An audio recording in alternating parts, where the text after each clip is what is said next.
दोस्तों नमस्कार, स्वागत है आप सभी का द न्यूज लॉन्चर के मंच पर। मैं हूं आपके साथ अदिति। कंट्रोल रूम, सबसे पहले हमारे गेस्ट को हमारे साथ जोड़ लीजिए। सर, स्वागत है आपका न्यूज लॉन्चर के मंच पर हमारे साथ जुड़ने के लिए। एक शुक्रिया तरफ मुझसे जहां बात। जी सर, एक तरफ जहां सुप्रीम कोर्ट ने हाल ही में परसों ही चुनाव आयोग को फटकारा, डेटा डिलीट ना करने का आदेश दे दिया, जहां पूरा विपक्ष, हमारे जैसे मीडिया, आप जैसे एडवोकेट, लगातार सोशल एक्टिविस्ट ये सवाल उठा रहे हैं कि चुनावी प्रक्रिया में धांधली या चुनाव में धांधली की जा रही है। हम सवाल कर रहे हैं तो कहीं ना कहीं देशद्रोह का मुकदमा कहीं पर लग रहा है। चुनाव आयुक्त जो है, मुख्य चुनाव आयुक्त जो है, वो ये कहते हैं कि जब ये चुनाव हार जाते हैं तो ऐसे झुंड निकल आते हैं जो ईवीएम पर, मशीनों पर और मशीनरी पर सवाल दाग देते हैं। अब ऐसे में आज राजीव कुमार ने खुद ये बयान जारी करके कहा कि चुनाव में धांधली का कोई सवाल ही नहीं उठता।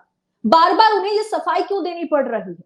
देखिए, इसमें सीधी सीधी बात यह है कि जो व्यक्ति चोरी करता है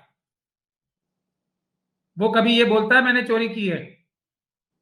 उसे तो पुलिस पकड़ के ले जाती है जब उससे गहन पूछताछ होती है, जब भी वो बोलता है मैंने चोरी की है। भले ही किसी चोर के खिलाफ आप कितने भी सबूत इकट्ठे करके उसको दिखा दो, वो कभी अपने मुंह से इस बात को नहीं मानता कि मैंने चोरी की है। राजीव कुमार जी के पास सिर्फ एक ही बात है कहने के लिए, क्योंकि मैं एक संवैधानिक पद पे बैठा हूं तो आप सभी लोग मेरी बात पे विश्वास करो, बस। इसके अलावा उनके पास कोई बात नहीं है। लेकिन जो वो संवैधानिक पद पे बैठे हैं वो भी सरकार ने सुप्रीम कोर्ट के आदेश की धज्जियां उड़ा के उन्हें बिठाया है। सुप्रीम कोर्ट ने क्या आदेश किया था कि चुनाव आयुक्त को नियुक्त करने की जो कमेटी बनेगी उसमें 3 मेंबर्स होंगे, एक प्रधानमंत्री, एक लीडर ऑफ द ऑपोजिशन और तीसरे चीफ जस्टिस ऑफ इंडिया।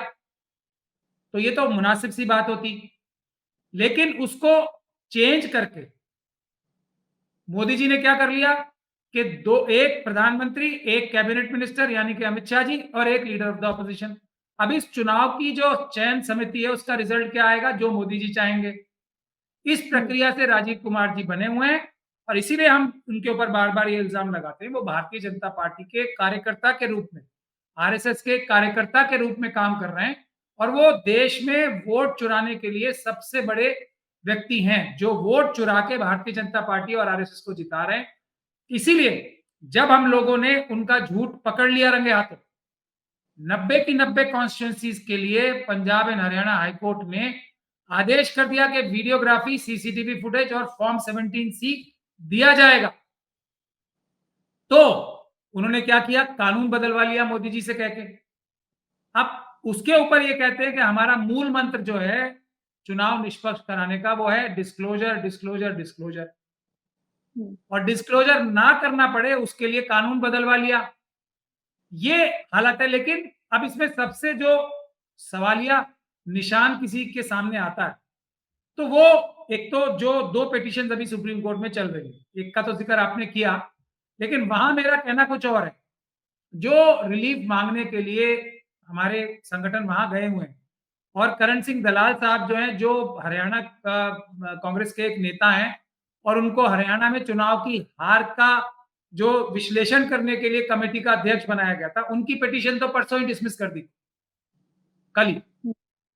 अब जो बाकी पिटीशन डली हुई है उसमें भी कोर्ट ने ये कहा था कि जो एडीआर की पिटीशन है इसको भी डिसमिस करने ही लगी थी कोर्ट, लेकिन फिर किसी तरीके से उनको अभी रहने दिया गया है। वहां पे जजेस ने ये सवाल पूछे कि आपने जब पिछली पिटीशन डाली थी तो उसमें आपने अनकंडीशनली विड्रॉ की थी, क्योंकि आपकी पिटीशन में यही नहीं लिखा हुआ था कि कॉज ऑफ एक्शन क्या है, यानी कि आपको तकलीफ क्या है, उसको ही बताए बगैर आप पिटीशन डाल गए थे और आप विड्रॉ कर गए थे, आप दोबारा आप आ गए हो। तो ये सवाल अभी उनको जवाब देना पड़े। लेकिन ये पिटीशन अगर जीत भी जाती है तो इससे हासिल कुछ नहीं होगा, नुकसान होगा। ये विक्ट्री भी डिफीट होगी। उसके लिए मैं आपको 1 मिनट में बता देता हूं क्यों। क्योंकि इस पिटीशन में मांगा क्या गया?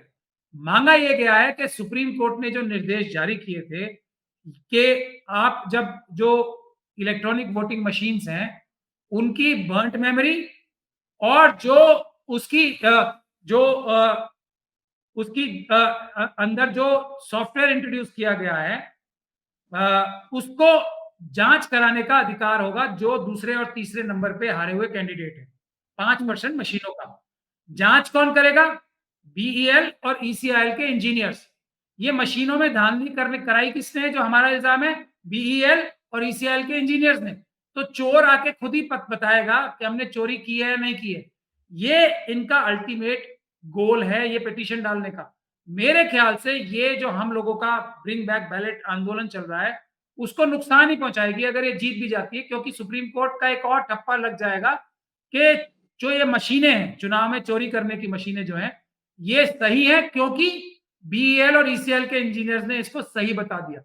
तो ये हारने वाली पिटीशन है। दूसरी बात, सुप्रीम कोर्ट ने क्या कहा कि जिसके लिए सब लोग खुश हो रहे हैं कि आप जो है इसका डेटा इरेज नहीं करेंगे। अब डेटा इरेज करना तो अपराध होता है।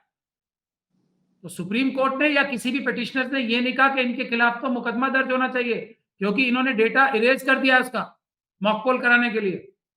अब सुप्रीम कोर्ट ने ये कह दिया कि ये जो अपराध आपने किया यही निष्कर्ष निकाल रहा हूं मैं इस ऑर्डर का, आगे से आप अपराध नहीं करोगे। तो ये तो कर दिया आपने, कोई बात नहीं। चलो, तो चुनाव आयोग के जो वकील थे उन्होंने बड़ी सहज खुशी खुशी कहा जी आगे से नहीं करेंगे अपराध, लेकिन ये किसी ने नहीं कहा कि ये जो अपराध किया है इसकी सजा भी मिलनी चाहिए।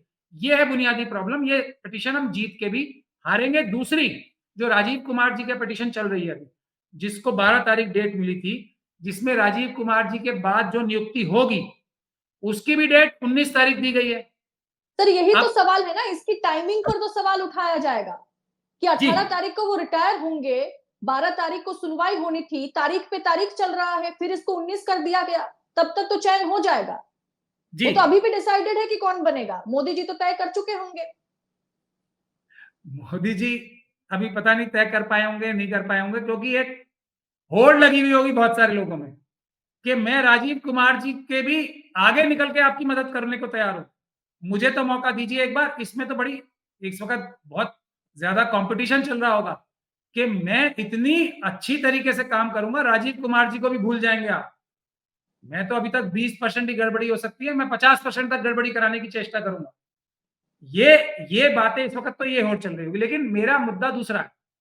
हम ये कह रहे हैं कि अगर सुप्रीम कोर्ट ने, एक तो ये कई महीने से पिटीशन चल रही है, पहले चीफ जस्टिस साहब ने इसको ट्रांसफर अब से अपने पास से किया और वो सही किया, क्योंकि वो तो एक खुद मेंबर भी बन सकते थे ना उसको, तो वो अपने लिए ही फैसला करते एक प्रकार से, तो वो उन्होंने सही अपने पास से ट्रांसफर किया। लेकिन जो जनता को बुरी लग रही है बात वो ये कि इतना 12 तारीख क्यों दी? 12 से पहले की भी डेट आ सकती थी, क्योंकि 17 तारीख को तो सबको पता था ना, बहुत पहले से पता है कि राजीव कुमार जी जाएंगे और एक और व्यक्ति को किसी को बनाना पड़ेगा चुनाव आयुक्त। उसके लिए फिर समय नहीं बचेगा। 12 तारीख में भी कौन सा, 17 में 5 ही दिन बचते हैं। अगर हियरिंग ज्यादा हो जाए तो फिर डेट बाद की पड़ जाएगी। अब अगर मुद्दा यह है कि 19 तारीख को अगर सुप्रीम कोर्ट ये फैसला करे तब तो सही है कि जी जो भी बना था, क्योंकि वो गैर कानूनी तरीके से बना था, सुप्रीम कोर्ट के आदेश की धज्जियां उड़ा के बना था, तो हम उसे निरस्त करते हैं और दूसरा बनाया जाएगा जो नई कमेटी बनेगी जिसमें चीफ जस्टिस भी मेंबर होंगे।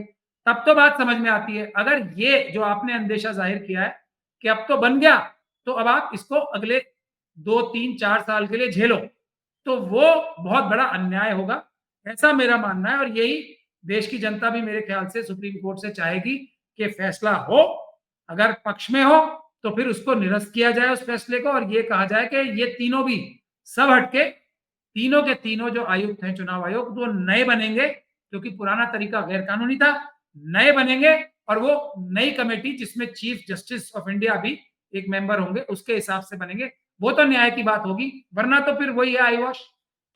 जी सर, आज तो चुनाव आयुक्त ने, मुख्य चुनाव आयुक्त ने यह कह दिया है कि चाहे वोटर लिस्ट हो चाहे ईवीएम हो, नतीजों में गड़बड़ी का कोई गुंजाइश ही नहीं है, क्योंकि चुनावी डेटा में फीडिंग का जो मैटर होता है वो फीडिंग में कोई गड़बड़ी हो ही नहीं सकती। ये सवाल है क्यों नहीं हो सकती? क्योंकि राजीव कुमार जी ईमानदार हैं, क्योंकि जहां गड़बड़ी होगी वहां पे एक रेड फ्लैग ऊपर के आ जाता है, और वो रेड फ्लैग जो आता है उसका सबूत राजीव कुमार जी देंगे नहीं। सारे रेड फ्लैग निकल के आते हैं चुनाव की मशीनों के इस्तेमाल में। लेकिन उसकी जो वीडियोग्राफी होती है रेड फ्लैग निकलने की, यही कह रहे हैं ना वो कि रेड फ्लैग आ जाता है हर जगह। जी जी जी। वो वीडियो वो देंगे नहीं, उसके लिए मोदी जी के पास जाके कानून चेंज कराएंगे। ये है बुनियादी वजह। चुनाव आयोग कह रहा है इसलिए हम मान लें, सबूत कोई नहीं देंगे वो, कि हो ही नहीं सकता ऐसा, मैं कह रहा हूं इसलिए मान लो।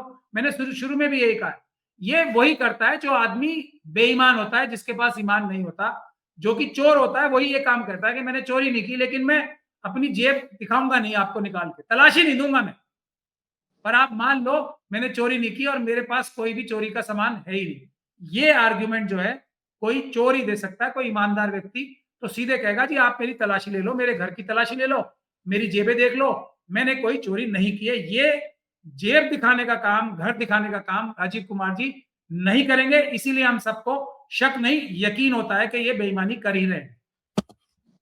दिखा दें आप। यहाँ जी, यहाँ पर सवाल तो कहीं ना कहीं न्यायपालिका पर भी उठाया जाएगा ना, क्योंकि जब मुख्य चुनाव आयुक्त की नियुक्ति हो, चाहे चुनाव आयुक्तों की नियुक्ति का मामला हो, इस पर तो सुप्रीम कोर्ट ने ही फैसला सुनाया था। उन्होंने तो एक लूप होल छोड़ दिया था ना, कि जब तक ना कानून सरकार बना लेती है तब तक सीजीआई जो है इस पैनल में मौजूद रहेंगे। वो लूप होल तो खुद न्यायपालिका ने छोड़ रखा था। नहीं, कुछ तो छोड़ा और कुछ इन्होंने उसका मिसयूज किया, लेकिन छोड़ा इसीलिए मिसयूज कर पाए, ये बात आपकी 100% सही है, क्योंकि उस चीज में किसी का नुकसान नहीं होता। चीफ जस्टिस को रखने में किसी का नुकसान नहीं हो रहा था ना, किसी का फायदा ही हो रहा था। हाँ, बेईमानी करने की जो जो संभावना है वो खत्म हो जाती। अब बेईमानी जो करना चाहता है वही तो आदेश का पालन नहीं करेगा। आप मुझे ये बताइए कि अगर पहले तो सुप्रीम कोर्ट के वो जजमेंट में आपने बिल्कुल उसकी जो टिप्पणी की वो 100% सटीक है कि आपने मौका ही क्यों दिया। या तो आप कहते हैं कि ठीक है, ये बात ठीक है कि दो जो होंगे लोग, 3 लोगों की कमेटी होगी, 2 एक पक्ष के होंगे और एक पक्ष का होगा। और ये चुनाव की जो आयुक्त हैं, जो देश की सबसे महत्वपूर्ण कार्य है ये, इससे महत्वपूर्ण कुछ नहीं है। क्योंकि सुप्रीम कोर्ट ने भी कहा है ना कि निष्पक्ष चुनाव कराना बेसिक स्ट्रक्चर, यानी कि मूलभूत भावना है संविधान की। तो इससे महत्वपूर्ण तो कोई कार्य नहीं है। तो इसमें या तो सुप्रीम कोर्ट ये कहता कि क्योंकि हमारा आदेश ही गलत है, चीफ जस्टिस साहब को रखना उचित नहीं है, 2 जो है वो रूलिंग पार्टी के ही लोग होने चाहिए, वो बड़ी ईमानदारी से काम करेंगे दोनों मिलके, और 3 में से 2 होंगे और 1 का वोट जो है 2 पे भारी पड़ेगा, ऐसा कुछ कह देते।